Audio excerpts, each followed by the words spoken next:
நாம் இதற்கு முந்தின லக்னமான மேசத்தில் பிறந்த ஒரு ஜாதகனுக்கு எந்த உறவுகளால் அதீதமான நன்மைகளும் எந்த உறவுகளால் அதீதமான தீமைகளும் ஏற்படும் அப்படிங்கிறத நம்ம பார்த்தோம். தொடர்ச்சியாகத்தான் அதற்கு அடுத்த லக்னமான இந்த ரிஷப லக்னத்தை பற்றி இன்று நாம் பார்க்க போகிறோம். இதற்கு அடுத்த தொடர்ச்சியான பதிவுகள் என்பதும் இந்த 10 மீதம் இருக்கின்ற இந்த 10 லக்னத்தை முடிப்பதாக மட்டுமே தான் நமக்கு இருக்கும். சரிங்களா? இன்று நாம் பார்க்கக்கூடியது இங்கே ரிஷப லக்னம். இந்த ரிஷப லக்னத்தில் இங்க ஒரு மிக சென்சிட்டிவான ஒரு புரிதல் அப்படிங்கிறது இங்க வேணும்.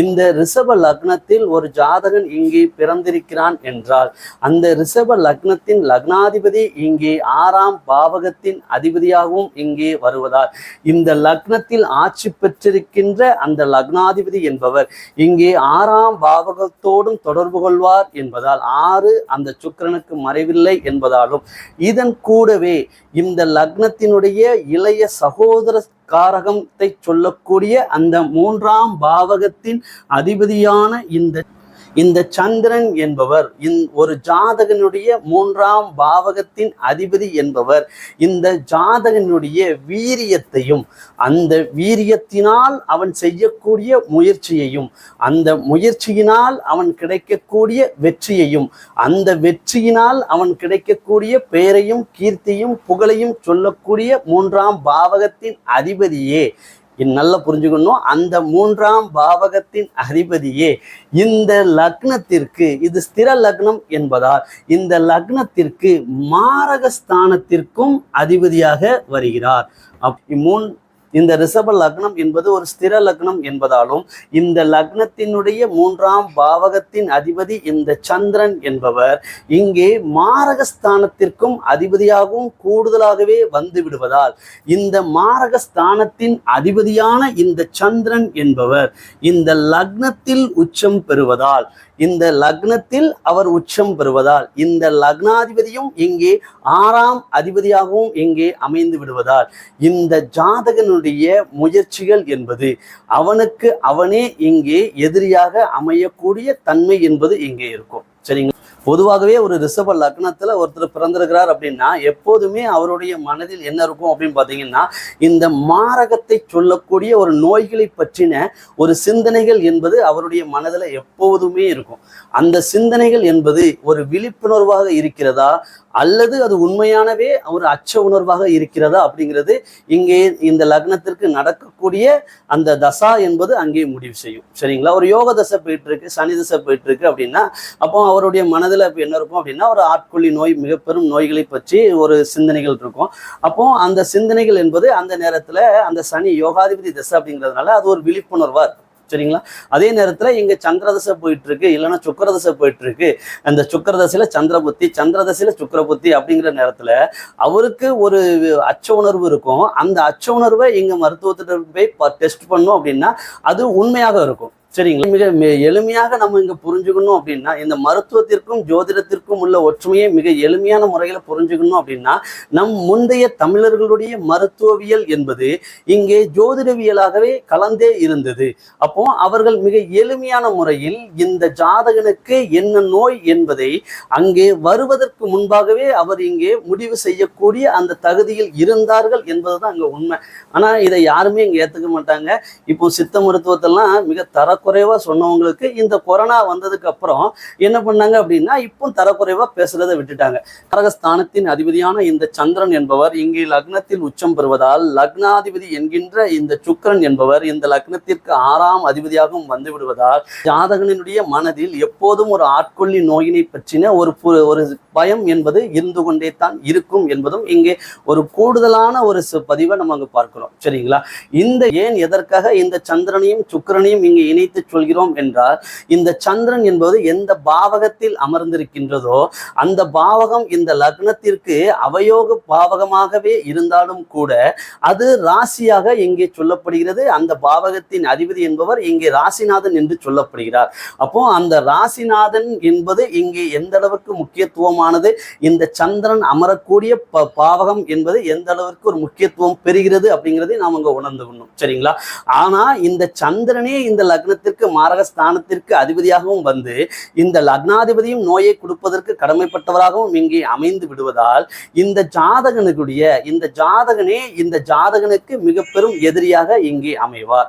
ஒரு மனிதன் இந்த பூமியில எந்த ஒரு உறவுகள் இங்கே எதிர்த்தாலும், ஒட்டுமொத்த மானுட இனமே அவனை எதிர்த்தாலும் அவன் என்ன செய்யக்கூடாது அப்படின்னு பார்த்தீங்க அப்படின்னா, தன்னைத்தான் இங்கே விரும்புகின்ற வரைக்கும் அவன் அனைத்தையும் இங்கே எதிர்த்து போராடுவான். இது இங்க என்ன சொல்றாங்க அப்படின்னா தற்காப்பு முறை அப்படின்னு சொல்றாங்க. இதே போன்று ஒரு மனிதன் இங்கே தன்னைத்தானே இங்கே கொள்கின்ற ஒரு முறைக்கு, தன்னைத்தானே கொலை செய்கின்ற ஒன்றிற்குத்தான் அதே போன்று தற்கொலை அப்படின்னு நம்ம சொல்றாங்க. சரிங்களா? இந்த கருத்தை இங்கே சொல்வதற்கான காரணம், ஒருவன் தன்னை நேசிக்க வேண்டும் என்றால் அவனுடைய மனோகாரகன் என்கின்ற அந்த சந்திரன் என்பவன் இங்கே அவனுக்கு ஒரு உறுதுணையாக இருக்க வேண்டும். அதனுடைய பிறவி வினையை சொல்லக்கூடிய அந்த ஜாதகனை சொல்லக்கூடிய அந்த லக்னாதிபதி என்பவர் இங்கே வெறுக்க வேண்டும். இந்த ஆரோடு தொடர்பு பெற்ற 12ஐயும் அவர் வெறுக்க வேண்டும். ஆனா இந்த நிகழ்வுகள் அப்படிங்கிறது இந்த ரிஷப லக்னத்திற்கு இங்கே இயற்கையாகவே இல்லை என்பதால் லக்னத்தில் பிறந்த எந்த ஒரு ஜாதகனும் அவனுக்கு முதல்நிலை எதிரியாக இங்கே அமைகிறார். சரி, மேச லக்னத்துல பிறந்தவனுக்கு இங்க தகப்பனால முதல்நிலையான நன்மையும், அதற்கு அடுத்தது புத்திரர்களால 2ஆம் நிலை நன்மையும், அதற்கு அடுத்தது இங்கே தாயினால் 3ஆம் நிலை நன்மையும், அதற்கு அடுத்தது 4வது அங்கே கலத்திரஸ்தானம் என்று சொல்லக்கூடிய 7ஆம் அதிபதியினால் இங்கே 4ஆம் நிலை நன்மையும், அதற்கு அடுத்தது இளைய சகோதரத்தால் 5ஆம் நிலை நன்மையும் வரைக்கும் நம்ம சொன்னோம். மூத்த சகோதரம் இங்கே பாதகம் தான், அதுல எந்த நன்மையும் கிடையாது அப்படிங்கிறது நம்ம தெளிவு சொன்னோம். ஆனா இந்த இடத்துல நம்ம இங்க பார்க்கின்ற போது முதல்ல இந்த லக்னத்தில் பிறந்த ஜாதகனே அந்த லக்னத்திற்கு இங்கே எதிரியாக வருவான். சரிங்களா? அது ஒரு இந்த ரிஷப லக்னத்திற்கே இங்கே சொல்லப்பட்ட ஒரு சாபக்கேடுன்னு கூட நம்ம சொல்லலாம். அவனுக்கு அவயோக தசை இங்க நடந்துச்சு அப்படின்னா இந்த அவனுடைய முயற்சிகளால், ஏன்னா 3ஆம் பாவகம் மாரகம் இல்லையா, அவனுடைய முயற்சிகளால் இங்கே என்ன நடக்கும் அப்படின்னு பார்த்தீங்கன்னா அவனுக்கான அந்த அவயோக பலன்கள் அப்படிங்கிறது அவனே இங்கே தேடிக்கொள்வானே தவிர்த்து வேறொருவன் வேறு இடத்திலிருந்து இவனை கெடுப்பதற்கு வர வேண்டிய அவசியம் என்பது இங்கே இல்லை. சரிங்களா? எந்த நிகழ்வுகளாக இருந்தாலும் தசாதான் அங்கே நிகழ்வு பலன்களை முடிவு செய்யணும். அப்படிங்கிறதுனால வரக்கூடிய தசா பலன்களை பொறுத்து ஒரு யோக தசை வந்துச்சு அப்படின்னா இந்த பலன்கள் அப்படிங்கிறது அந்த இடத்துல நமக்கு இருக்கிறது இல்லை. சரிங்களா? இவ்வாகவே ஒரு லக்னத்தினுடைய 3ஆம் பாவகம் என்பது அவனுடைய இளைய சகோதர காரகத்தை சொல்லக்கூடியது. சரிங்களா? அந்த 3ஆம் பாவகத்தின் அதிபதி என்பவர் இங்கே சந்திரன் மாரகஸ்தானத்திற்கும் அதனோடு இணைந்து இங்கே இளைய சகோதரத்திற்கும் அவர் அதிபதியாகிறார். ரிஷப லக்னத்தில் பிறந்த ஒருவனுக்கு இவனுக்கு பின் பிறந்த இளைய சகோதர காரகத்தினால் இந்த லக்னத்திற்கு மிக பெரும் யோகங்கள் என்பது எப்போதுமே இங்கே நிகழ்ந்து விடுவதில்லை. ஒருவேளை இந்த ரிஷப லக்னத்திற்கு யோக திசைகள் என்பது இங்கே நடைபெற்றால், காரணம் இங்கே ஒரு ஜாதகத்தினுடைய நிகழ்வுகள் என்பது அதனுடைய தசாவினை பொறுத்து மட்டுமே என்பதால் இங்கே யோக திசைகள் என்பது இங்கே நடக்கின்ற போது இந்த இளைய சகோதர காரகத்தின் மூலமாக கிடைக்கின்ற மாரகத்திற்கு சமமான துன்பங்கள் என்பது இங்கே கிடைக்காமல் செல்கிறதை தவிர்த்து மற்ற நிலைகளில் இங்கே ஒரு அவயோக திசை நடக்கின்ற போது பார்த்தீங்க அப்படின்னா அந்த தங்கை அல்லது இவனுடைய தம்பிகள் போன்ற உறவுகளால் தான் என்ன அவர் செவனேன்னு இருப்பார். இந்த ரிஷப லக்னத்திற்கு ஒரு இளைய சகோதரன் ஒருத்தர் இருக்கிறான் அல்லது இளைய சகோதரி ஒருத்தர் இருக்கிறா அப்படின்னா அங்க போயிட்டு இவர் என்ன பண்ணுவாருன்னா நம்ம சேர்ந்து ஒரு பிசினஸ் பண்ணலாம். ஏன்னா இவருக்கு 6ஆம் அதிபதியே லக்னாதிபதி அப்படிங்கிறதுனால அவயோக திசை நடக்கிறப்ப இவருக்கு அந்த முயற்சிங்கிறது இவர் பண்ணுவார். அப்போ நம்ம அதை செய்யலாம் இதை செய்யலாம் அப்படின்னு சொல்லிட்டு சும்மா இருந்துட்டு இருக்கிறவர் கூட்டு அங்க ஒரு பெரிய அளவுல ஒரு பணத்தை வாங்கி கொண்டு ஏதோ ஒரு இடத்துல வந்து இன்வெஸ்ட்மெண்ட் பண்ணியோ இல்லைன்னா ஒரு பிசினஸ் ஸ்டார்ட் பண்ணியோ பெரும் அளவில் இங்கே ஃபெயிலியர் ஆகும்போது இந்த இளைய சகோதரத்திற்கு இங்கே தனத்தை இவர் வாண்டடா வந்து இவர் பிடிச்சி கொண்டு வந்ததுனால இவர் தான் என்ன பண்ணுவார் அப்படின்னா அவருக்கு இருக்கிறதையும் இங்கே வித்து செட்டில்மெண்ட் பண்ணி கொடுத்துட்டு இவர் இங்கே அவயோக பலன்களை இங்கே அனுபவிப்பார். இந்த அவயோக பலன்கள் அப்படிங்கிறது இங்கே என்னவாக இருக்கும் அப்படின்னு பார்த்தீங்கன்னா ஒரு மாரகத்திற்கு இணை நிலையான துன்பங்களை கொடுக்கக்கூடியதாக இங்க இருக்கும். ரிஷப லக்னத்திற்கு அவயோக தசை நடக்கின்ற போது, சரிங்களா? இதுல ஏன் தசாவை கொண்டு வருகிறோம் அப்படின்னா, இந்த உறவுகள் முறையில ஏன் தசாவை சொல்கிறோம் அப்படின்னா, எந்த உறவுகளாலும் இங்கே நன்மை தீமைகள் என்பது இங்கே இருந்தாலும் அந்த ஜாதகனுக்கு கிடைக்கக்கூடிய அந்த நன்மையும் தீமையும் அவனுடைய தசாவை பொறுத்து மட்டுமே என்பதால் இங்கு 3ஆம் பாவகத்தினுடைய காரக தொழில்களை இவன் எடுத்து செய்வான்.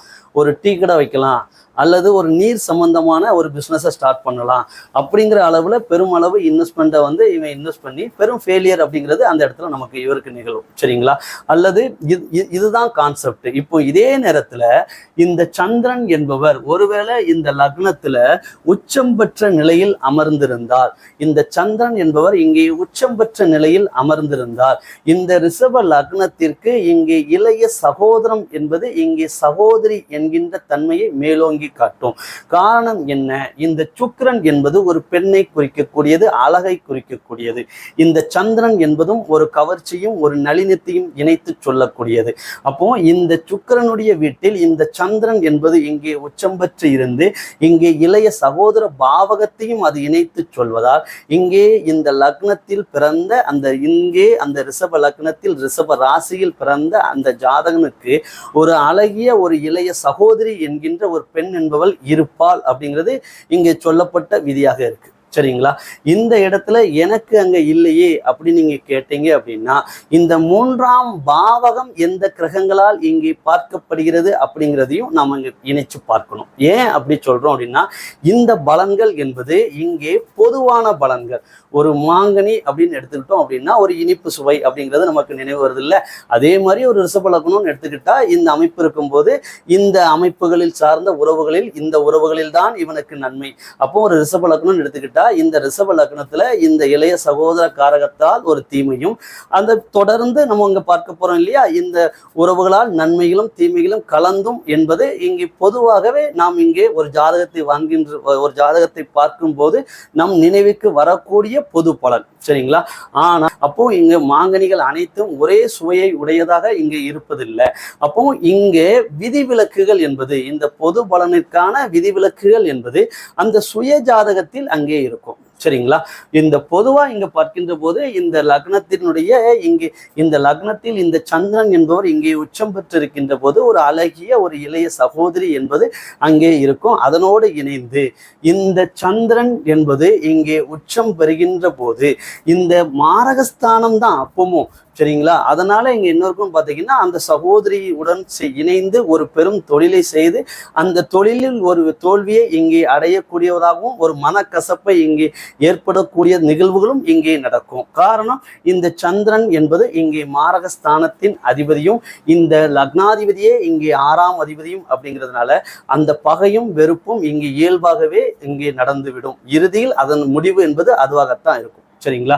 இதற்கு அடுத்ததாக அப்போ நீங்க மிக தெளிவா புரிஞ்சுக்கணும், அதற்கு இளைய சகோதர ஸ்தானம் என்பது எப்போதுமே இங்கே மாரகத்தை கொடுக்கின்ற தன்மையைத்தான் சொல்கின்றதை தவிர்த்து அந்த இளைய சகோதரத்தின் மூலமாக பெரும் நன்மைகள் என்பது எப்போதும் இங்கே இருக்கிறது இல்லை, சரிங்களா? அதற்கு அடுத்ததாக இந்த லக்னத்திற்கு 4ஆம் பாவகம் என்பது இங்கே புவியை குறிப்பிடுகிறது.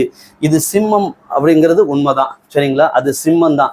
ஆனால் அந்த சிம்மத்தின் அதிபதி என்பவர் இங்கே சூரியன் கிடையாது, அது நாம் வாழுகின்ற இந்த புவி தான். இதை ஒரு ஆகச்சிறந்த உதாரணத்தின் மூலமா நம்ம இங்க சொல்லணும் அப்படின்னா, இதை நம்ம ரொம்ப பதிவுகளில் பூரா தொடர்ந்து சொல்லிக்கிட்டே வராங்க, சரிங்களா? இதை பத்தின ஒரு தெளிவான ஒரு பதிவுகளும் கூட நம்ம இங்க பதிவு செய்ய போகிறோம். ஆனா இப்போ இதை ஒரு சின்ன க்ளூ கொடுக்குறேன். இதை என்ன அப்படின்னு பாத்தீங்கன்னா, இந்த சூரியன் இங்க சொல்றாங்க இல்லையா, இந்த சிம்மத்தின் அதிபதி இங்கே சூரியன் சொல்றாங்கல்ல, அந்த சூரியனை வந்து என்ன சொல்லுவாங்க, பாதி சுபர் பாதி அசுபர்னு சொல்லுவாங்க. அதாவது பாதி சுபர் அப்படின்னா இங்க பாதி சுபர், சரிங்களா? அதாவது ஒளி பொருந்திய நிலை. மீதி பாதி அசுபர் அப்படின்னா இந்த ஒளியற்ற தன்மை, இருள்னு சொல்லக்கூடாது, ஒளியற்ற தன்மை, சரிங்களா? அப்போ இந்த ஒளித்தன்மையை இங்கே சுபர் என்றும் ஒளியற்ற தன்மையை இங்கே இருள் என்றும் சொல்கிறார்கள். அதனால தான் இந்த சூரியன் என்று நம்பிக்கொண்டிருக்கு. இப்போ சூரியன் தான் சொல்லுவாங்க. அப்போ அந்த சூரியனுக்கு என்ன சொல்லுவாங்கன்னா பாதி சுபர் பாதி அசுபர். சூரியன் என்னைக்காவது ஒரு நாள் இங்க ஒளி பாதி நேரம் ஒளியும் பாதி நேரம் ஒளியிலிருந்தும் எங்கேயாவது இருக்கா? முதல்ல அந்த சூரியன் அப்படிங்கிறது இங்கே நட்சத்திரம், தானாகவே சுயமாக ஒளிரும் தன்மை கொண்ட அந்த நட்சத்திரம் என்பது எப்போதும் அங்கே தன்னுடைய சுய ஒளித்தன்மைகள் தான் இருக்குமே தவிர்த்து அங்கே பாதி சுபர் பாதி அசுபர் என்கிற கான்செப்ட்லாம் அங்கே கிடையவே கிடையாது. சூரியன் இந்த கிரகம் அங்கே உட்காந்துருக்கு அப்படின்னா அது சூரியனே கிடையாது. கிரகம் உங்க வாயில வந்துருச்சு அப்படின்னா அது நட்சத்திரம். சரிங்களா? சூரியன் என்பது இங்கே நட்சத்திரம் தான் தவிர்த்து இங்கே அறிவியலுங்க, பேசிக் சயின்ஸுங்க. சரிங்களா? அதனால இங்க போட்டு கொலை செய்யாதீங்க. இங்க சூரியன் மட்டுமே தவிர்த்து அது என்ன இல்லை அப்படின்னு பார்த்தீங்க அப்படின்னா அது கிரகம் இல்லை. அப்படி இருந்தால் நீங்கள் மிக இல்லை அது கிரகம்தான் அப்படின்னு நீங்க சொன்னீங்கன்னா அது சூரியன் என்பவர் அரை பாவர் அல்லது அரை சுபர் நீங்க சொல்றீங்கல்ல, இது பூமி தான் அப்படிங்கிறதுக்கு இங்க மிக எளிமையா இருக்கும் பாருங்க. நம்மளுடைய பூமி ஒட்டுமொத்த பூமிக்கும் நம்மளுடைய தமிழன் என்பவன் இங்கே ஜோதிடத்தை வரையறுக்கல. தமிழன் தான் வாழக்கூடிய அந்த பகுதியினை அடிப்படையாக வைத்து மட்டுமே தான் இந்த ஜோதிடத்தை இங்கே வரையறுத்து சொன்னான் அப்படிங்கிறது தான் இங்க உண்மை. சரிங்களா? அதனால நம்மளுக்கு பேசிக்கா ஏன் இதை சொல்ல வரேன் அப்படின்னா நம்ம சில பூமியில சில இடங்கள்ல இங்கே இருள் என்பது சில நாட்களுக்கு ஒரு முறையாகவும் அங்கே பகல் என்பது பல மாதங்களுக்கு ஒரு முறையாகவும் இங்கே மாறி மாறி வரக்கூடிய தன்மைகள்லாம் அங்கே இருக்கு. சரிங்களா? ஆனா நம்ம தமிழன் வாழக்கூடிய இந்த பகுதி என்பது இங்கே பாருங்க ஒரு 12 மணி நேரம் என்பது இரவாகவும் 12 மணி நேரம் என்பது இங்கே பகலாகவும் இருக்கின்றது. இந்த ரெண்டையும் கூட்டுங்க, ஒரு நாள் அப்படிங்கிற 24 மணி நேரங்கிறது கிடைக்கும். சரிங்களா? அதனால தான் இந்த பூமினால தான் நாம் என்ன சொல்றோம் அப்படின்னா பாதி சுவர் பாதி இருள். அதாவது நம்ம இது சூரியன் இல்லை, நம்மளுடைய பூமி அப்படிங்கிறதுனால தான் நாங்க என்ன சொல்றாங்க அப்படின்னு பார்த்தீங்க அப்படின்னா இந்த சூரியனுக்கு இந்த கற்பனையாக தவறாக சொன்ன அந்த சூரியனுக்கு இங்கே அரை சுவர் அரை பாவர் என்றும் இங்கே சொல்லப்பட்டது. இந்த பூமி தத்துவம், இந்த பூமியினுடைய ஒளி தத்துவத்தின்படி இங்க பாருங்க, நம்மளுடைய பூமி என்பது இந்த ஒளியை 12 மணி நேரம் பெறுவதும் அதே நேரத்தில் நம்மளுடைய பூமியினுடைய நம்ம பகுதி என்பது இந்த ஒளியினை 12 மணி நேரம் பெறாமத நிலையிலும் இங்கே இருக்கின்றது. இருப்பது இங்கே சிம்மத்தின் நாயகன் நம் புவிதான் அப்படிங்கிறதுக்கு இதை விடவும் ஆகச்சிறந்த ஒரு உதாரணம் அப்படிங்கிறதுலாம் இங்க சொல்ல முடியாது. நாம் ஆனா 12 பாவகத்திலும் இங்கே சூரியன் என்கின்ற நட்சத்திரத்திற்கு இடம் இல்லை அப்படின்னு ஒரு 2 மணி நேரம், ஒரு குறைந்தபட்சம் ஒரு 2 மணி நேரம் சொல்லக்கூடிய பதிவு இங்கே நாம் பதிவிடத்தான் போகிறோம். சரிங்களா? இப்போ இந்த இடத்துல இங்க புவிங்கிறத மட்டும் நினைவுல வச்சுக்கோங்க. இந்த ரிஷப லக்னத்திற்கு 4ஆம் பாவகத்தின் அதிபதியாக இந்த நாம் வாழக்கூடிய இந்த புவி என்பது இங்கே அமைகிறது. அப்போ இங்கே இந்த பூமி அப்படிங்கிறவர் யாரை குறிப்பிடுகிறது அப்படின்னா இந்த 4ஆம் பாவகம் இங்கே தாயை சொல்கிறது. ஏன் 4ஆம் பாவகம் இங்கே தாயை சொல்கிறது? உடன் இணைந்து வீடு மனை சுகம் அனைத்தையும் இங்கே சொல்கிறது அப்படின்னா ஒரு மனிதன் என்பவன் இங்கே ஒரு ஆணிடம் இருந்து இயங்க தொடங்குகின்றான் அப்படிதான் உண்மை. அந்த ஆணிடம் இருந்து இயங்க தொடங்குகின்றான் அப்படின்னா ஒரு 1000 ஒரு கோடி கணக்கான உடன் பிறந்த சகோதர சகோதரிகளிடமிருந்து அந்த இயக்கத்தின் ஓட்டத்தின் பந்தயத்தில் அவன் பங்கு கொள்கின்றான். அதன் முடிவில் முதலில் இந்த ஒரு பெண்ணினுடைய கருவறையில் அவன் இடம் பிடிப்பதால் அந்த பெண் என்கின்ற அந்த தாய் என்பவள் தன்னுடைய உடலில் அந்த நமக்கு இங்கே இடம் கொடுத்ததால் இங்கே 4ஆம் பாவகம் வீட்டினையும் இங்கே 4ஆம் பாவகம் நாம் என்கின்ற இந்த உடல் வளர்வதற்கு இங்கே இடம் கொடுத்ததால் அதனால தான் வெறும் பில்டிங்கால கட்டின வீடுகள்லாம் கிடையாது. முதல்ல நாம் முதலில் இங்கே இரத்தமும் சதையும் எலும்புமாக இங்கே நாம் இங்கே வளர்வதற்கு இடம் கொடுத்ததால் இந்த 4ஆம் பாவகத்தில் இங்கே என்ன சொல்லப்படுகிறதுன்னா தாய் என்கின்ற உறவானது இங்கே சொல்லப்படுகிறது. புவி என்பது நீச்சம் பெறக்கூடியது 6ஆம் பாவகம் என்று சொல்ல எதிரிகளையும் நோயையும் சொல்லக்கூடிய 6ஆம் பாவகம்தான் என்றாலும் இந்த லக்னாதிபதியினுடைய இன்னொரு வீடு என்பதால் இந்த லக்னாதிபதியினுடைய இன்னொரு வீட்டில் இங்கே நீச்சம் பெறுகின்ற அந்த புவி என்பது பொதுவாகவே பாருங்க இந்த ஐப்பசி மாதத்துல இந்த பூமி சூரியனிடமிருந்து பெறக்கூடிய அந்த ஒளியின் தன்மை என்பது இங்கே இயல்பாகவே இங்கே குறைவாகத்தான் இருக்கும். சரிங்களா? அதைத்தான் இங்க என்ன சொல்றாங்க அப்படின்னா இந்த புவிக்கு இங்கே துலாத்தில் நீச்சம் அப்படிங்கிற நிலையை சொல்றாங்க. அந்த மாதம் என்பது இங்கே ஐப்பசி மாதமாக இருக்கும். அப்போ இந்த சந்திரன் என்பது அப்போ இங்கே ரிஷபத்தினுடைய அதிபதியான சுக்கிரனுடைய வீட்டில் இன்னொரு வீட்டில் இந்த புவி, இதுவும் சுக்கிரனுடைய வீடு தான், 6ஆம் பாவகமாகவே இருந்தாலும் அதுதான் நம்ம என்ன சொல்றோம், 6ஆம் பாவகத்தின் அதிபதியாகவே இருந்தாலும் அவர் என்ன பண்றாரு அப்படின்னா லக்னாதிபதி என்கின்ற காரணத்தினால தான் அந்த அவயோக பலன்களையும் தானே எடுத்து தனக்கு, இந்த ஜாதகனே தனக்குத்தானே எதிரியாக அமைவது போல இந்த பாவகத்தில் நீச்சம் பெறுகின்ற அந்த புவி என்பது இங்கே என்ன சொல்கிறது அப்படின்னா, இந்த ஜாதகத்திற்கு 7ஆம் பாவகம் என்கின்ற மனைவியினுடைய பாவகம் இணைகின்ற போது நேரா பாருங்க, செவ்வாயினுடைய பாவகத்திற்கு இந்த செவ்வாயினுடைய இந்த லக்னத்திற்கு 7ஆம் பாவகமான விருச்சிகத்திற்கு இந்த லக்னத்தினுடைய 6ஆம் பாவகமான துலாம் என்பது 12ஆம் பாவகமாக இங்கு வரும்.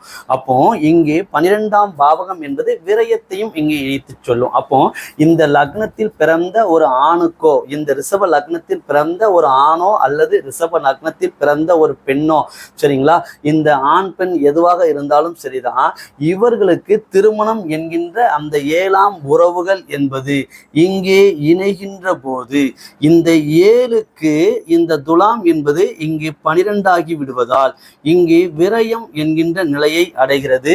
அதே நேரத்தில் கூடுதலாகவே இந்த மனைவியினுடைய பாவகத்தின் மூலமாகவோ அல்லது இந்த கணவன் என்கின்ற தன்மையின் மூலமாகவோ இந்த தாய் என்பவளே இங்கே என்னவாகவும் மாறிவிடுகிறாள் அப்படின்னா 6 எதிரிகளாகவும் இங்கே மாறிவிடுவதற்கான நிகழ்வுகள் அப்படிங்கிறதும் இந்த ரிஷப லக்னத்தில் பிறந்த அந்த ஜாதகனுக்கு இங்கே இயல்பில் அமைந்து விடுகிறது.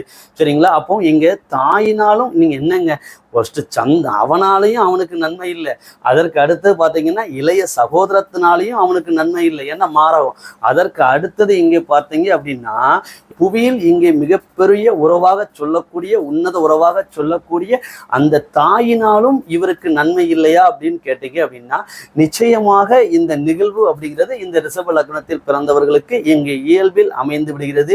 இது ஒரு ஆண் ஜாதகம் அப்படிங்கிற போது மிக பெரியதாக இங்க பார்க்கிறது இல்லை. ஆனால் இது ஒரு பெண் ஜாதகம் என்கின்ற நிலையில் இங்கே அந்த பெண்ணிற்கு திருமணம் என்கின்ற அந்த ஆண் என்கின்ற 7ஆம் பாவகம் என்கின்ற அந்த உறவு இணைகின்ற போது இவனுடைய தாய் என்கின்ற அந்த தன்மை என்பது இந்த பெண்ணினுடைய தாயினுடைய உறவு என்பது இங்கே அந்த பெண்ணிற்கு கணவன் என்கின்ற அந்த கணவன் என்கின்ற அந்த உறவின் பாவகம் இணைகின்ற போது இயல்பாகவே எதிரியாகி விடுகிறது. சரிங்களா, இது இங்கே பார்க்க. அப்போ நீங்க இதுல இன்னொரு கேள்வி கேட்கலாம், என்ன அப்படின்னு பாத்தீங்க அப்படின்னா இந்த 4ஆம் பாவம், தாயை சொல்லக்கூடிய இந்த 4ஆம் பாவகம் இந்த செவ்வாயினுடைய இன்னொரு வீடான மேசத்தில் உச்சம் பெறுகிறது அப்படின்னு கேட்டீங்க அப்படின்னா, மேசத்தில் உச்சம் பெறுகிறது, இது சூரியன் தான் அப்படின்னு சொல்றவங்களுக்கு கூட ஒரு பதிவு செஞ்சுக்கிறேன். இது சித்திரை மாசம், சரிங்களா, பூமியில சித்திரை மாசம் தான் வெயில் அதிகமா இருக்கும். அப்போ சூரிய ஒளி சித்திரை மாசம் தான் பூமிக்கு அதிகமாக கிடைக்கும். அதனால அந்த பூமி கிரகங்கிறதுனால எப்போ சூரிய ஒளி அதிகமாக, எப்போ சூரியனுடைய ஒளி அதிக தன்மையில இங்க கிடைக்குதோ அதை தானே அங்க உச்சம் சொல்லுவோம். அதனால தான் பூமி இங்க உச்சம். புரிஞ்சுதா உங்களுக்கு? வேற கிரகங்களுடைய உச்ச நீச்சங்கள்லாம் கண்டுபிடிக்கிறது ரொம்ப கஷ்டங்க. சரிங்களா, மிக மிக எளிது. நம்மளுடைய பூமியினுடைய உச்ச நீச்சம் மிக எளிமையான முறையில் நம்ம கண்டுபிடிச்சிடலாம். ஆனா பாவிக அதை என்ன சொல்லிட்டானுங்க அப்படின்னா அதை சூரியன் சொல்லிட்டானுங்க. இதுதான் கொடுமை. ஆனா ஆரம்பத்தில் நம்மளுடைய தமிழர்கள் அதை சொல்ல, இடையில் வந்த குளறுபடிகள். சரிங்களா, இப்போ இதை பாருங்க, இந்த இடத்துல இங்க புவி என்பது இங்கே 12ஆம் பாவகத்துல அங்க உச்சம் பெறுவாரே அப்படின்னு நீங்க கேட்டீங்க அப்படின்னா இந்த உச்சம் பெறக்கூடிய இந்த பாவகம் என்பது இந்த 7ஆம் பாவகத்திற்கு என்னவாக அமையும் பார்த்தீங்க அப்படின்னா 6ஆக அமையும். சரிங்களா, இங்க லக்னத்திற்கு இது 6ஆம் பாவகத்தில் இந்த புவி என்பது நீச்சம் பெறுகிறது. எப்போ பாவகத்தினுடைய மனைவி அல்லது கணவனை சொல்லக்கூடிய இந்த விருச்சக மனைக்கு இங்கே இந்த மேசம் என்பது 6ஆம் பாவகமாக அமைந்து விடுவதால் இங்கே இயல்பாகவே இந்த 7 அப்படிங்கிற இந்த ரிஷப லக்னத்தினுடைய மனைவி அல்லது கணவனுக்கு இந்த ரிஷப லக்னத்தினுடைய தாய் என்பவள் இங்கே பகையாகி விடுகிறாள் அப்படிங்கிறதையும் நாம இங்க புரிஞ்சுக்கணும். சரிங்களா, இதற்கு அடுத்ததாக நாம் இங்கே பார்க்கக்கூடியது இந்த லக்னத்தினுடைய 5ஆம் பாவகத்தில் சொல்லக்கூடிய குழந்தைகள். சரிங்களா, இந்த குழந்தைகளை சொல்லக்கூடிய இந்த பாவகத்தினுடைய அதிபதி என்பவர் இந்த லக்னத்தினுடைய யோகாதிபதியான புதனாக வருகிறார். சரிங்களா? அப்போ இந்த புதனாக வருகிறார். இந்த புதன் என்பவர், சந்திரன் என்பவர் ஒரு பாவகத்திற்கு மட்டுமே அதிபதியாக வரக்கூடியவர். அதனோடு இணைந்து இந்த புவி என்பவர் ஒரே ஒரு பாவகத்திற்கு மட்டுமே இங்கே அதிபதியாக வரக்கூடியவர். ஆனா இங்க புதன் என்பவர் இங்கே 2ஆம் பாவகத்திற்கும், 2 அப்படிங்கிறது என்ன அப்படின்னா தனம். சரிங்களா? அப்போ 2ஆம் பாவகத்திற்கும் அதே நேரத்தில் 5 என்கின்ற பாக்கிய பாவகத்திற்கும் அதிபதியாக இங்கே வருவதால் இவர்களுடைய குழந்தைகள் என்பது அதனோடு இணைந்து இங்கே புதன் என்பவர் இந்த பாவகத்தில் உச்சம் பெறுவார். அப்போ இந்த ஜாதகனுக்கு பிறக்கின்ற அந்த குழந்தைகளுடைய தன்மை என்பது மிகவும் அறிவு சார்ந்த குழந்தைகளாக இங்கே இருக்கும். ரிஷப லக்னத்துல ஒருத்தர் இருக்கிறார் அல்லது ரிஷப லக்னத்துல ஒரு பெண்மணி இருக்கிறாங்க அப்படின்னா அவருக்கு பிறக்கக்கூடிய குழந்தைகள் என்பது இயல்பாகவே இங்கே அறிவில் சிறந்த குழந்தைகளாக இங்கே இருக்கும். கல்வி அறிவில் மிகச்சிறந்த குழந்தைகளாக இருக்கும். காரணம் ஏன் அப்படின்னு கேட்டீங்கன்னா, இந்த புதன் என்பது ஒரு தனி மனிதனுடைய சுய அறிவை சொல்லக்கூடிய கிரகம் என்பது இங்கே புதன் தான். அதனால தான் இது எந்த ஜோதிடத்துமா நீங்க போய் கேளுங்க, இங்க புதன் மட்டும் ஏன் மற்ற கிரகங்கள் போல் அல்லாமல் தன்னுடைய சொந்த வீட்டில் உச்சம் பெறுகிறார் அப்படின்னு கேளுங்க. சரிங்களா? அதற்கு உண்மையான ஜோதிட காரணம் என்பது இங்கே என்ன அப்படின்னா, புதன் என்பவர் இங்கே தன்னுடைய சொந்த வீடான கன்னியில் உச்சம் பெறுவதற்கு காரணம் ஒரு மனிதனுடைய அறிவு என்பது எப்போது இங்கே உச்சத்தை தொடும் என்றால் அவன் இன்னொருவனுடைய அறிவை படிக்கின்ற போதல்ல, ஒரு மனிதனுடைய சுய அறிவு மட்டும்தான் அந்த மனிதனுடைய உச்சபட்ச அறிவாக இருக்க முடியும் என்பதால் இங்கே ஒரு மனிதனுடைய சுய அறிவை சொல்லக்கூடிய அந்த புதன் என்பவர் தன்னுடைய சுய வீட்டில் உச்சம் பெறுகிறார். சரிங்களா? அதனால தான் இங்க மற்ற இடங்கள்ல போய் மற்ற கிரகங்கள் போல அவர் உச்சம் பெறதில்லை. தன்னுடைய சுய அறிவு மட்டும்தான் ஒரு மனிதனுக்கு உச்சத்தை கொடுக்கும் என்பதால் இங்கே புதன் என்பவர் தன்னுடைய சொந்த வீடான கன்னியில் அவர் உச்சம் பெறுகிறார்.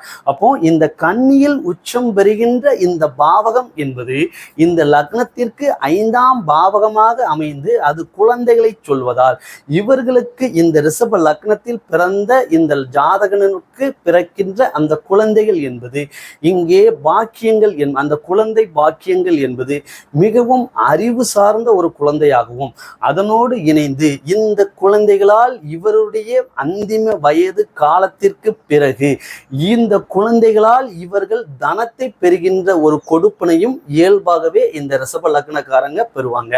அதுவும் பெண் குழந்தைகள் மூலமாக அந்த தனத்தை பெறுவது என்பது இங்கே இயல்பு. சரிங்களா? ஏன்னா பெண் அப்படிங்கிறது ஒரு இலகிய மனம் இங்கே சந்திரனை சொல்லக்கூடியது. என்னதான் இருந்தாலும் நம்மளுடைய துணைக்கோள் என்பதால எப்போதுமே அது நம்மளுடைய புவியை விரும்பும் என்பது போல இங்கே ஒரு பெண்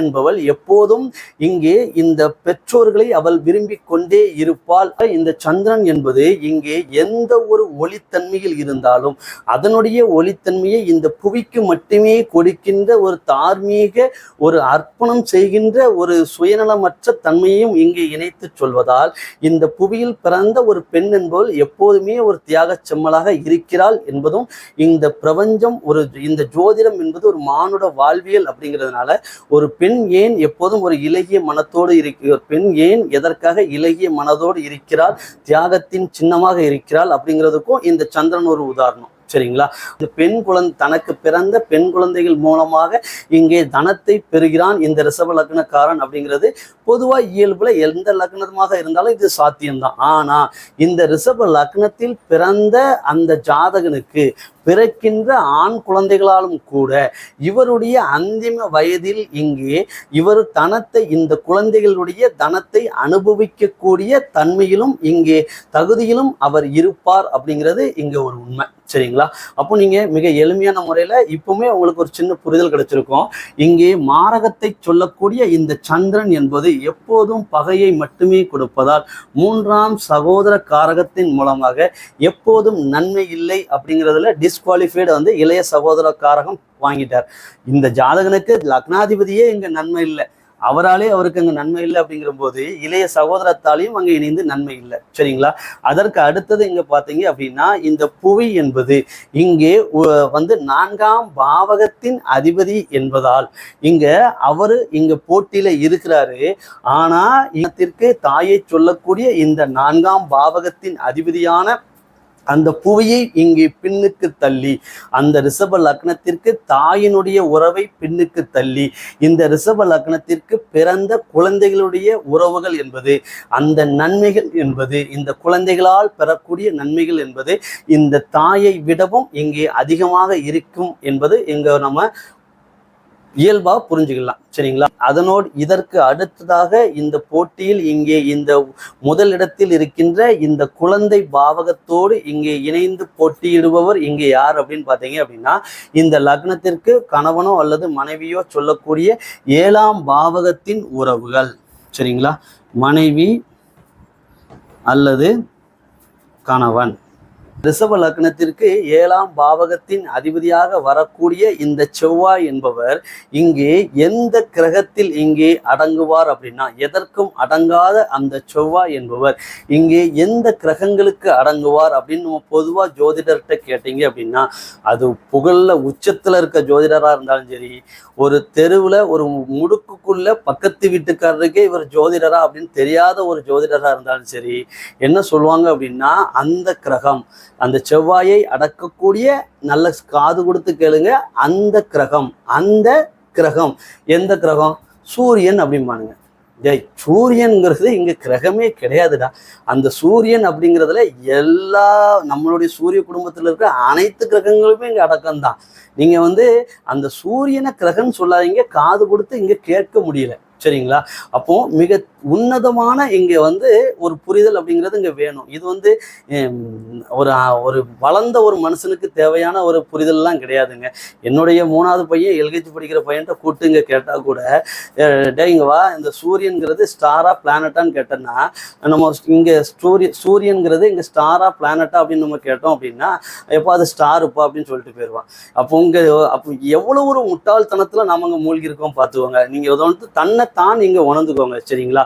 இப்போ இதுல பாருங்க இந்த இடத்தில் இப்போ நம்ம அப்போ இந்த சுக்கிரன் யாருக்கு தாங்க அடங்குவாரு? நீங்க சொல்லிட்டீங்க அந்த சூரியன் அப்படிங்கிற நட்சத்திரம் தான் இங்கே தலைமை அப்படிங்கிற போது அதற்கு எல்லா கிரகங்களும் அது அடங்கும். சூரியனை நம்மளுடைய சூரிய குடும்பத்தில் இருக்கின்ற அந்த சூரியன் என்கின்ற நட்சத்திரத்தை மட்டும் இங்க இருந்து எடுத்துட்டோம் அப்படின்னா இங்க பூமியில உயிர்கள் இல்லை. இங்க எந்த பிளானட்டுமே அதனுடைய இயக்கம் என்பது இங்கே சரிவர இருப்பதில்லை. ஆக மொத்தத்தில் சொல்ல போனோம்னா நம்மளுடைய சூரிய குடும்பமே இங்க இல்லை. சரிங்களா? அதனால இங்க செவ்வாங்கிறது அங்க சூரியன்ல அடங்கும் அப்படிங்கிற ஒரு முட்டாள்தனத்திலேருந்து முதல்ல வெளியில வாங்க. அது ஸ்டார், அது வந்து பிளானட் கிடையாது. அப்போ இயல்பாகவே இந்த செவ்வாய் என்பது எந்த கிரகத்தில் இங்கே மயங்கும் என்றால் இந்த செவ்வாய் என்பது இங்கே 9ஐ சொல்லக்கூடியது. அப்போ ஒரு ஆணை சொல்லக்கூடியது வீரியம் அப்படின்னு எடுத்துவாங்க. சரிங்களா? இந்த செவ்வாய் இங்கே 9னுடைய வடிவத்தை சொல்கிறது. அதற்கு அடுத்ததாக இங்கே சுக்கிரன் என்பது இங்கே 6ஐ சொல்லக்கூடியது. இந்த 6 என்கின்ற எண்ணியலை சொல்லக்கூடியது. இந்த இடத்துல பார்த்தீங்க அப்படின்னா இது 6. அதனோடு இணைந்து இந்த சுக்கிரன் என்பது இங்கே ஒரு பெண்ணினை குறிக்கக்கூடியது. சரிங்களா? அப்போ இந்த செவ்வாய் என்கின்ற அந்த கிரகம் இப்போது சொல்லுங்க எந்த கிரகத்தில் இங்கே அடங்கும் என்று கேட்டீங்கன்னா இந்த சுக்கிரன் என்கின்ற அந்த கிரகத்திற்கு மட்டுமே இங்கே அடங்காது, மயங்கும். சரிங்களா? அப்போ செவ்வாயினுடைய காரகத்தன்மை மேலோங்கி இருக்கிறவன் ஒன்று காவலாளியா இருப்பான், அதாவது காவல்துறையில இருப்பான், அல்லது இங்கே இரத்தத்தை பார்த்து இங்கே பயத்தை துளியும் இங்கே இரத்தத்தை பார்த்து துளியும் பயப்படாமல் உயிரோடு இருக்கின்ற ஒரு உடலை வெட்டுகின்ற அந்த உயிரை காப்பாற்றுவதற்கோ அல்லது கொலை செய்வதற்கோ இங்கே வெட்டுகின்ற தன்மை என்பது அந்த ஜாதகத்தில் இருக்கின்ற செவ்வாயினுடைய தன்மையை பொறுத்தும் 10ஆம் பாவகத்தில் இருக்கின்ற கிரகத்தினுடைய தன்மை பொறுத்தும் 10ஆம் பாவகத்தோடு இந்த செவ்வாய் தொடர்பு கொள்கின்ற தன்மையை பொறுத்தும் அவன் கொல்வதற்கு வெட்டுகின்றானா அல்லது அந்த உடலை காப்பாற்றுவதற்கு வெட்டுகின்றானா. கொல்வதற்கு வெட்டினால் இங்கே அந்த செவ்வாய் வெளுத்தவன் திரும்ப துரத்துவான். இங்கே உயிர் காப்பதற்காக அவன் வந்து வெட்டுனா அப்படின்னா அந்த செவ்வாய் வலுத்தவன் என்ன செய்வான் அப்படின்னா இந்த உயிரை காப்பதற்கு வெட்டுகின்ற அந்த செவ்வாய் வலுத்தவனுக்கு இங்கே துணையாக நிற்பான். எல்லாம் ஒட்டுமொத்தமா பாத்தீங்கன்னா செவ்வாய் தான். அப்போ இயங்குகின்ற அந்த உடல் என்பதும் இங்கே செவ்வாய் தான். அப்போ இந்த செவ்வாய் என்பதுதான் இங்கே ஒரு வீரியத்தை சொல்கிறது. சரிங்களா? அப்போ இந்த செவ்வாய் என்பது எந்த கிரகத்திற்கு இங்கே மயங்கும் என்றால் சுக்கிரன் என்கின்ற அந்த 6இன் எண்ணியலை கொண்ட அந்த கிரகத்திற்குத்தான் அது மயங்கும். இதனோடு இணைந்து இந்த 69 அப்படிங்கிற ஒரு பொசிஷன் அப்படிங்கிறத கலவியல்ல நாம இங்க சொல்லி தெரியக்கூடிய விஷயம் இல்லை. ஜோதிடத்துல என்ன இப்படி பேசுறீங்க அப்படின்னா, ஜோதிடத்தில் இங்கே ஒரு மருத்துவமனைக்கு நீங்க சென்றீங்கன்னா மறைப்பதற்கு அங்கு எதுவும் இல்லை என்பதை விடவும் இந்த ஜோதிடத்துல இங்க மறைக்கிறதுக்குன்னு எதுவுமே இல்லை. சரிங்களா? இப்போ இதுல பாருங்க, இந்த செவ்வாய் என்கின்ற இந்த கிரகம் இங்கே சுக்கிரனில் மயங்கும் என்பதால் இந்த 7ஆம் பாவகத்தின் அதிபதி என்பவர், இந்த ரிஷப லக்னத்திற்கு 7ஆம் பாவகத்தின் அதிபதி என்பவர் இந்த செவ்வாயாகவே இங்கே வருவதால் இந்த செவ்வாய் என்கின்ற இந்த கிரகத்தின் மூலமாக இந்த லக்னத்தில், இந்த சுக்கிரனுடைய ரிஷப லக்னத்தில் பிறந்த அந்த ஆணோ அல்லது அந்த பெண்ணோ, கணவனோ அல்லது மனைவியின் மூலமாகவோ இங்கு அதீத நன்மைகளை பெறுகின்ற தன்மை என்பது இயல்பாகவே இங்கே அமைந்து விடுகிறது. சரி, இந்த இயல்பாகவே இந்த ரிஷப லக்னத்தில் பிறந்தவருக்கு கணவன் மூலமாகவோ அல்லது மனைவி மூலமாகவோ அதீதமான ஒரு அன்பையும் அதே நேரத்தில் ஒரு அதீதமான ஒரு கண்டிப்பையும், அதே நேரத்தில் இந்த செவ்வாய் என்பது இங்கே நேர்மையை சொல்லும், அதே நேரத்தில் இந்த செவ்வாய் என்பது இங்கே உண்மையை சொல்லும். அப்போ ஒரு உண்மையான ஒரு இந்த உறவுக்கு உண்மையான இந்த கணவன் அல்லது மனைவிக்கு முன் உதாரணமாக அந்த உண்மையான அந்த உறவை சொல்லக்கூடிய கணவனையோ அல்லது மனைவியோ இந்த ரிஷப லக்னத்தில் பிறந்த அந்த ஜாதகன் இயல்பில் பெற்று விடுகிறான் அப்படிங்கிறது தான் அங்க உண்மை. சரிங்களா? இப்போ இதற்கு ஆகச்சிறந்த ஒரு உதாரணத்தை பாருங்க. இந்த செவ்வாய் எங்கே உச்சமாகும் அப்படின்னு நீங்க பார்க்கணும். சரிங்களா? இந்த செவ்வாய் உச்சமாகுவது இந்த லக்னத்தினுடைய, இவரையும் இங்க 9 சொல்லக்கூடியவரு, அதே நேரத்துல இந்த ரிஷப லக்னத்திற்கு இங்கே அதே நேரத்தில் ஒரு லக்னத்திற்கு இங்கே முதல் நிலை கதாநாயகன் என்பது இங்கே லக்னாதிபதி அல்ல. எந்த ஒரு ஜாதகத்திற்கும் முதல்நிலை கதாநாயகன் என்பது இங்கே 9ஆம் அதிபதி தான். காரணம் ஏன் என்றால் ஒரு மனிதனுக்கு தலை நிமிர்வை சொல்லக்கூடியவர் இங்கே 9ஆம் அதிபதி, ஒரு மனிதனுக்கு தலை குனிவை சொல்லக்கூடியவர் இங்கே 6ஆம் அதிபதி. அப்போ இந்த செவ்வாயே இங்கே 9 என்கின்ற எண்ணிலையும் கொண்டதால் இந்த செவ்வாய் என்பது கூடுதலாகவே இந்த லக்னத்திற்கு 9ஆம் பாவகம் ஆன இந்த தலை நிமிர்வை சொல்லக்கூடிய இந்த முழு பாக்கியவான் இந்த லக்னத்திற்கு முழு பாக்கியஸ்தானமான அந்த 9ஆம் பாவகமான மகரத்தில் உச்சம் பெறுகிறார். அப்போ இந்த ஜாதகனுக்கு இந்த ரிஷப லக்னத்தில் பிறந்த ஒரு ஆணுக்கோ பெண்ணுக்கோ அமையக்கூடிய அந்த கணவனோ அல்லது மனைவியோ தான் இந்த ஜாதகனுக்கு அதீத நன்மைகளை செய்யக்கூடிய பாக்கியமாக இங்கே அமைகிறது. இங்க இந்த செவ்வாங்கிறவரு இந்த 5ஆம் பாவகத்தின் அதிபதியான இந்த புத்திரத்தை இந்த 7ஆம் பாவகத்தின் அதிபதியான இந்த கலத்திர ஸ்தானத்தின் உறவான மனைவியோ அல்லது கணவனோ இங்க பின்னுக்கு தள்ளிவிட்டது. அப்போ இங்க முதன்மையான நன்மை என்பது இங்கே அந்த புத்திரர்களை விடவும் இந்த ரிஷப லக்னத்தில் பிறந்த ஜாதகனுக்கு இங்கே ஒரு ஆண் ஜாதகனாக இருந்தால் இங்கே மனைவியாலும், ஒரு பெண் ஜாதகமாக இருந்தால் இங்கே கணவனாலும் இங்கே அதீதமான நன்மைகளை பெறுகிறான். சரிங்களா? இதுல இன்னொரு கூடுதலான ஒரு உண்மையை பாருங்க. இந்த உண்மைகளை உணர்வதற்கு ஒரு ஜோதிடருக்கு இங்க தகுதி வேணும். அது அவருடைய சுய ஜாதகத்தை பொறுத்து அந்த தகுதிங்கிறது இங்க அமையப்பட்டிருக்கும். சரிங்களா? ஏன் அப்படி சொல்றோம் அப்படின்னா, இந்த இடத்துல உச்சம் பெற்றது பெரிய விஷயம் இல்லை. அதே போல இங்க பாருங்க, இந்த இடத்தில் இந்த சந்திரனுடைய இந்த மாரகத்தை சொல்லக்கூடிய இந்த லக்னத்திற்கு மாரகஸ்தானம் எதுங்க? இந்த சந்திரனுடைய கடகம். இந்த கடகத்தில் இங்கே உச்சம் பெற்றவர் இந்த கடகத்தில் என்ன ஆவார் அப்படின்னா இந்த செவ்வாய் நீச்சம் பெற்றுவார். அப்ப என்ன செய்யறது இல்லை, மாரகத்தை அவர் எப்போதும் என்ன செய்ய மாட்டார், துளியளவும் செய்ய மாட்டார். அப்போ இந்த 7ஆம் பாவகத்தினுடைய உறவு என்கின்ற கணவனோ அல்லது மனைவியோ தான் இந்த ரிஷப லக்னத்திற்கு அதீதமான நன்மைகளை செய்யக்கூடியது. அந்த உறவுகள் மூலமா அந்த உறவுகள் மட்டும்தான் இங்கே முதலிடத்தை பிடிக்கிறது. அதனோடு இணைந்து அவர் இங்கே மாரகத்தில் நீச்சம் பெற்றும் அவர் பாக்கியத்தில் உச்சம் பெற்றும் அதை உறுதி செய்கிறார். அடுத்ததாக நாம் இங்கே பார்க்கக்கூடியது இங்கே 9ஆம் பாவகத்தை இங்கே சொல்லக்கூடிய இந்த எந்த ஒரு ஜாதகத்திற்கும் இங்கே பாக்கியத்தை சொல்லக்கூடிய அந்த 9ஆம் பாவகத்தில் என்ன ஒரு உறவு நிலை இருக்கிறது அப்படின்னா இந்த ஜாதகத்தினுடைய தந்தையை சொல்லக்கூடிய உறவு. இந்த தந்தை உறவை சொல்லக்கூடிய இந்த பாவகத்தின் அதிபதியான சனி என்பவர் இந்த லக்னத்திற்கு முழு யோகாதிபதி. அதனால தான் இந்த செவ்வாய் அங்கே போய் உச்சமாகிறாரு. சரிங்களா? அந்த கான்செப்ட்லாம் நம்ம சென்சிட்டிவா பார்க்கக்கூடிய விஷயம். இப்போ இதனோடு கூடி இந்த தந்தை உறவை சொல்லக்கூடிய இந்த சனி என்பவர் இங்கே 10ஆம் பாவகத்திற்கும் அதிபதி. இங்கே 10ஆம் பாவகத்திற்கும் 9ஆம் பாவகத்திற்கும் இந்த தந்தை என்கின்ற இந்த சனி இந்த லக்னத்திற்கு தந்தையினுடைய உறவை சொல்லக்கூடிய அந்த சனி என்பவரே இங்கே வருகிறார். இப்போ நீங்க இன்னொரு கேள்வி நீங்க கேட்பீங்க, அதனால நான் ஃபர்ஸ்ட் இங்க சொல்லிடுறேன். சரிங்களா? இப்போ இதுல பாருங்க, இந்த 7ஆம் பாவகத்தின் அதிபதி இங்க 9ஆம் பாவகத்துல உச்சம் பெறாரு, மாரகத்துல நீச்சம் பெறாரு. இதெல்லாம் ரைட், ஓகேங்க. 7ஆம் பாவகத்துல அவர் ஆட்சி பெறுவார், இது இயல்பு தானே. அதற்குல இதுல கூடுதலா 12ஆம் பாவகத்துல போய் அவர் 12ஆம் பாவகத்துக்கும் அதிபதி தானே அப்படின்னு நீங்க கேட்டீங்க அப்படின்னா இந்த 7ஆம் பாவகத்திற்கு இந்த 6ஆம் பாவகம் என்பது மறைவு. சரிங்களா?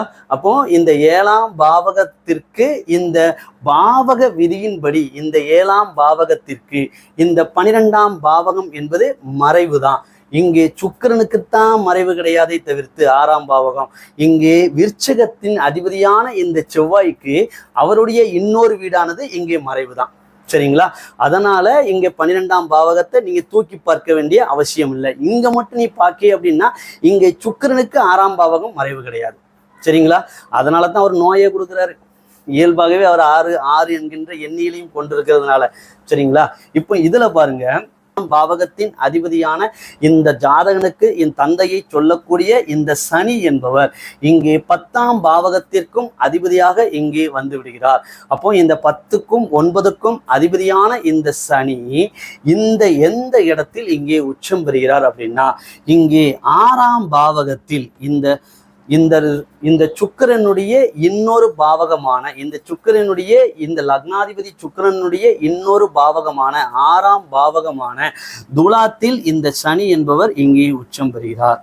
தந்தையை சொல்லக்கூடிய இந்த ரிஷப லக்னத்திற்கு தந்தையை சொல்லக்கூடிய 9ஆம் பாவகத்தின் அதிபதி இந்த 6ஆம் பாவகத்தில் உச்சம் பெறுவதாலும் பொதுவான தந்தைக்காரகனான இந்த நம்மளுடைய சிம்மத்தின் அதிபதியான நம்மளுடைய பூமி என்பது இங்கே நீச்சம் பெறுவதாலும் ஒரு தராசு என்கின்றது ஒரு எடை குறைவும் ஒரு எடை கூடுதலும் என்கின்ற சமதளமற்ற சிம்பிளை இங்கே சொல்வதற்கும் காரணமும் என்ன அப்படின்னா இங்கே இந்த தராசு இங்கே கொடுக்கப்பட்டதற்கான இந்த துலாத்திற்கு கொடுக்கப்பட்டதற்கான காரணம் உண்மையும் இந்த இடத்துல விளங்குவது போன்று இங்கே இந்த லக்னத்தினுடைய யோகாதிபதி 6ஆம் பாவகத்தில் தான் உச்சம் பெறுகிறார். அப்படிங்கிறதுனால இயல்பாகவே ஒரு பாதகத்தையும் இங்கே தந்தையோடு ஒரு பகைத்தன்மை அப்படிங்கிறதும் இயல்பா இந்த ரிஷப லக்னக்காரனுக்கு இங்கே நடைபெறுகிறது. அதுவும் எப்போது இங்கே நடைபெறுகிறது அப்படின்னா இந்த மனைவி ஸ்தானத்தை சொல்லக்கூடிய 7ஆம் பாவகத்தை இங்கே சொல்லக்கூடிய இந்த மனைவி ஸ்தானம் வந்ததற்கு பிறகு அப்படிங்கிற ஒரு தன்மை இங்கே ஏற்படுகிறது. அல்லது இந்த ரிஷப லக்னத்தின் ஒரு பெண் ஜாதகமாக இந்த ரிஷப லக்னம் இருந்துச்சு அப்படின்னா இந்த ரிஷப லக்னத்தில் பிறந்த இந்த பெண்ணிற்கு திருமணத்திற்கு பிறகு இங்கே தந்தை என்பது இங்கே கணவனை விடவும் இங்கே பெரிதல்ல அப்படிங்கிற ஒரு நிலையும் இங்கே ஏற்படுகிறது அப்படிங்கிறது தான் இங்க உண்மை. சரிங்களா? ஆனா இந்த செவ்வாய் என்பவர் இங்கே உச்சம் பெறுவதற்கு இங்கே பாவகம் இந்த 9ஆம் பாவகத்தில் தான் இந்த செவ்வாய் என்பவரும் இங்கே உச்சம் பெறுவதால் இங்கு 3வது நிலையாக நன்மைகளை தரக்கூடிய உறவுகளுக்கு அதிபதியாக இந்த லக்னத்தில் பிறந்த ஜாதகனுடைய தந்தை மூலமாக இவருக்கு கிடைக்கிறது. சரிங்களா? இதற்கு அடுத்ததாக இங்கே இறுதியாக பார்க்கக்கூடியது இந்த ரிஷப லக்னத்தினுடைய 11ஆம் பாவகமான மூத்த சகோதர ஸ்தானம்.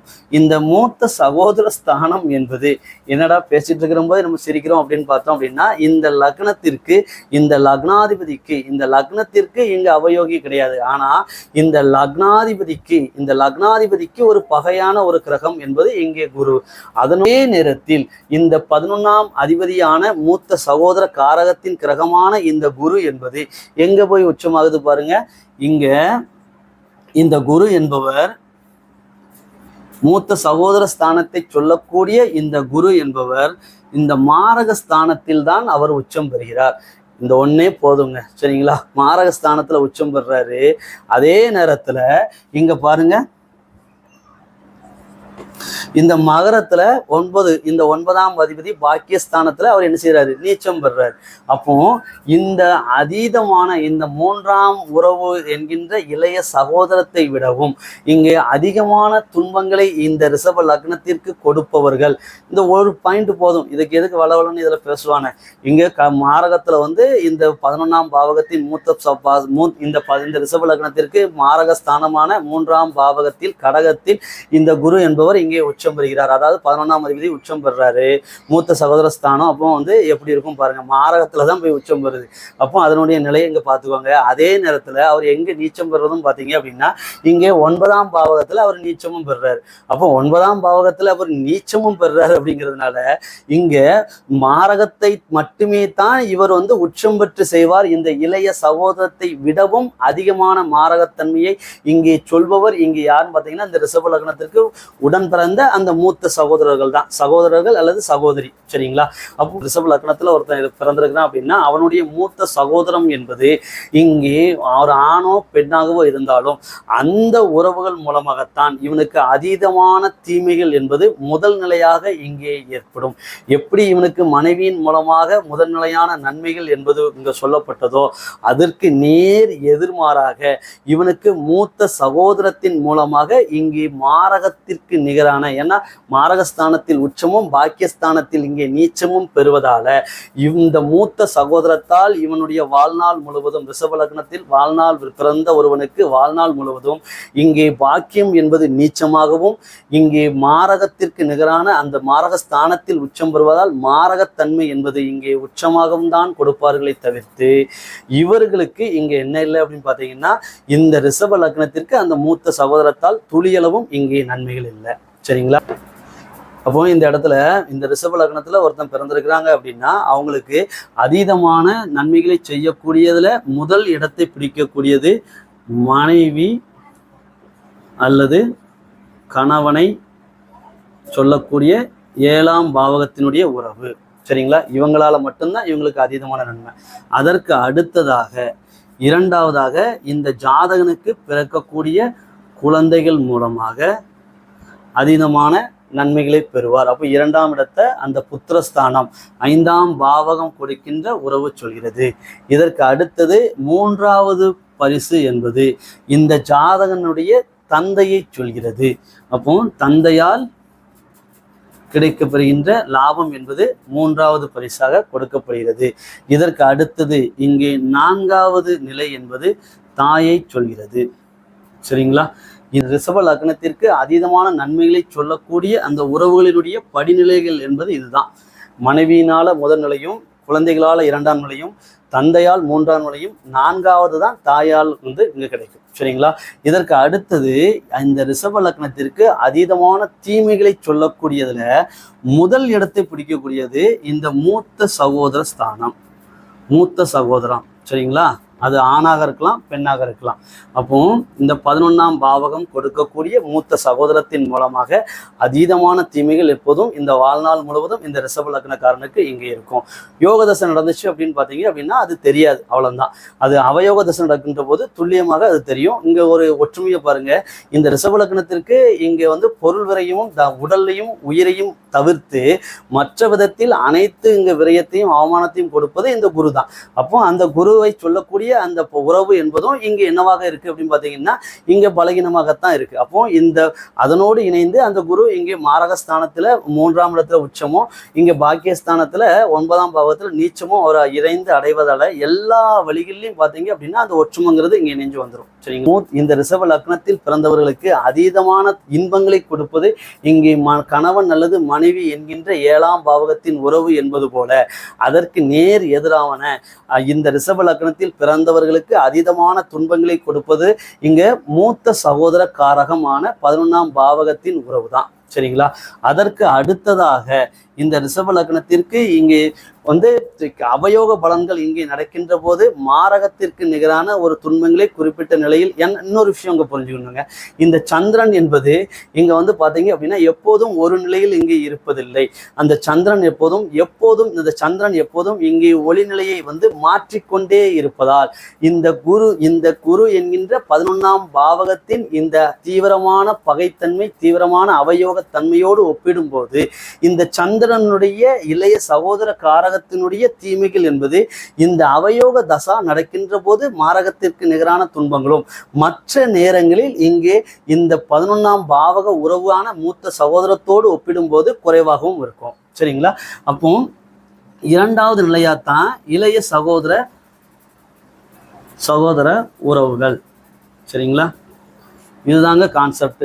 இந்த ஜாதக அமைப்புகள், இந்த பொதுவான இந்த ஜாதக அமைப்பு இங்கே எங்கே மாறும் என்றால் ஒரு மனிதனுடைய சுய ஜாதகத்தின் அடிப்படையில் இங்கே மாற்றம் அடையும் அப்படிங்கிறதும் இங்கே கூடுதலான ஒரு உண்மை. சரிங்களா? எங்கே ரிஷப லக்னத்திற்கு சொல்லப்பட்ட விதிகளின்படி இந்த அமைப்பு, இந்த உறவுகளினுடைய நன்மையான படிநிலைகளை நாம் இங்கே சொல்கிறோம். இந்த சுய ஜாதகங்கள் என்பது இந்த விதிகளுக்கு மாறான விதிவிலக்குகளை இங்கே சொல்லும். ஒரு ரிஷப லக்னத்துல ஒருத்தர் பிறந்திருக்கிறார் அப்படின்னா இங்கே 6ஆம் பாவகத்துல போய் 7ஆம் பாவகத்துக்கு அதிபதி செவ்வாய் போய் அமர்ந்துட்டார் அப்படின்னா இரண்டாவது நிலையாக இந்த கணவன் அல்லது மனைவியினுடைய உறவு என்பது இங்கே மாறிவிடும். முதல் நிலையாக இந்த குழந்தைகள் உறவுகள் வந்து இங்கே அமைந்துவிடும். அதே ஜாதகத்துல சொல்லக்கூடிய 5ஆம் பாவகத்தின் அதிபதி என்பவர் இங்கே 7ஆம் பாவகத்தில் அமர்ந்து விட்டால் இந்த படிநிலை என்பது குழந்தை அந்த சுய ஜாதகத்தில் அந்த ரிஷப லக்னத்தில் பிறந்த அந்த மனிதனுடைய சுய ஜாதகத்துல குழந்தைகளால் இங்கே அதீத நன்மைகள் என்பது முதல் நிலையாகவும், மனைவியால் அல்லது கணவனால் இங்கே நன்மைகள் என்பது இரண்டாவது நிலையாகவும் இங்கே மாறும். அந்த பொது பலன்கள் அப்படிங்கிறது ஒரு மனிதனுடைய சுய ஜாதக பலனில் இங்கே அந்த ஜாதகத்தில் இருக்கின்ற விதிவிலக்குகளின்படி இங்கே மாற்றம் அடையலாம் அப்படிங்கிறதும், இந்த படிநிலைகளில் இங்கே மாற்றமும் இணைந்து பெறலாம் அப்படிங்கிறதும் சேர்த்து நாம் பார்க்கக்கூடியது. சரிங்களா? ஒரு புரிதலும் ஒரு தெளிவும் இங்கே வேணுங்க. நன்றி.